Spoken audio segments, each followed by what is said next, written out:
लेकिन घर जाते कि सलाम की रहनुमाई वेखो कि इस मौके ते भी सलाम कह रहा नहीं, जिस तरह बाहर वाले सलामती की जरूरत है तेरे घर वाले भी सलामती की जरूरत है।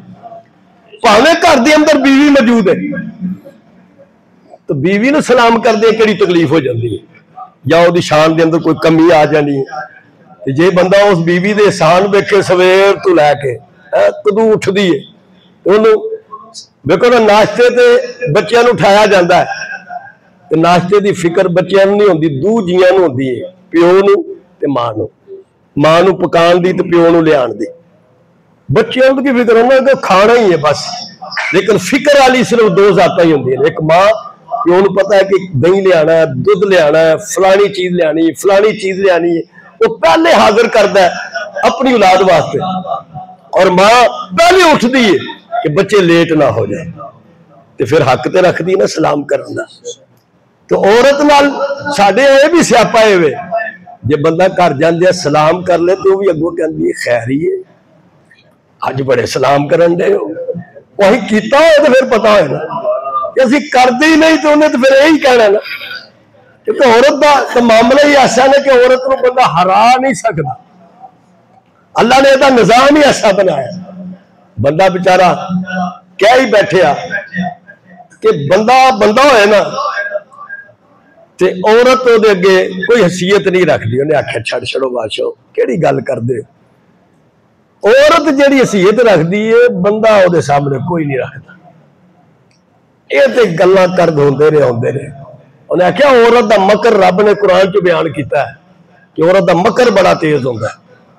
उन्हें कहा नहीं बंदा होया ना तो फिर औरत का मकर नहीं चलता। कहने लगी अच्छा फिर मुझे रोटी दे तो मैं सवेरे हल भी वाणी है।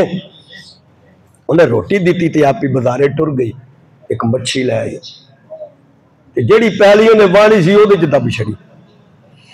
उन्हें जो हल बांधे उत्थे जो हल आई तो मच्छी निकल आई। ये 11 बजे 10 बजे रोटी लैके गई, कहता की पकाया ना टिंडियां। अच्छा टिंडियां वे मच्छी रब ने सुक्की पैली जो दी है, तो अज मच्छी पका दोनों जी आराम ना बह के खावांगे। मच्छी लैके टुर गई तो वह बेचारा हल शल वाया तो नहाता धोता ट्यूबल से घर आ गया। कहता लिया मच्छी। उन्हें आखिया केड़ी मच्छी? जी सुक्की पैली चो कढ़ी सी। उन्हें सुक्की पैली चो मच्छियां निकलदियां,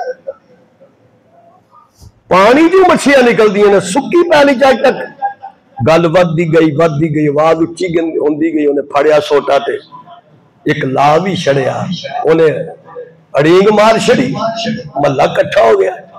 उन्हें आख्या होया की? उन्हें कहा नहीं पूछो। उन्हें आख्या की होया? मैं इन्हूं सुक्की पैली च मच्छी निकली सी और दिती सी, इन्हें पकाई नहीं। आख्या मैं पागल होया, सुक्की पैली च मच्छी निकलदी? सुक्की पैली च मच्छी अज तक निकली है? उन्हें आख्या निकली है, मैं दिती है। उन्हें आख्या ना झूठ बोलना पाया। वो आखन लगे भराओ तुसी तो तुर चलियो, तो इन्हें बाद फिर मैनू कुटना है, इंज करो किकर नाल बन छड़ो। उन्हें फड़िया पिंड वाले किकर नाल बन छड़िया बेचारा। उन्होंने घर वाले तुर गए तो मच्छी विखाए, उन्होंने कहती आ वेख ला मच्छी, ए मच्छी आ। वो फिर अड़ींगा वो गालां कड्ढन लग पे, पिंड वाले भी आ गए, भरा भी आ गए, रिश्तेदार भी आ गए। तो एक बंदा कहता गल लगती है कि इन्हें धुप्पे हलवाया, ਇਹਦਾ दिमाग कोई हिल गया तो ये तालू ते ठंडा पानी पाओ। तो एक जो टप लैके बाहर खलो गया, जड़ा आया उन्होंने लोटा फड़ा छड़े कि ये सिर ते पाओ शायद दिमाग ठंडा हो जाए। जो उन्हें लोटा पाया वो भी अड़ींगे कि मैं बस करो किन्ने के लोटे पाने ने। आखिर होया कि आखे तू सुखे पैली जो मच्छी फड़ाई है। आखिरकार शाम पै गई, लोग टुर गए। ये कहती सुना ये तो मकरी जी विखाई सी तेनू, मकर ते अज पिछे बैठे है।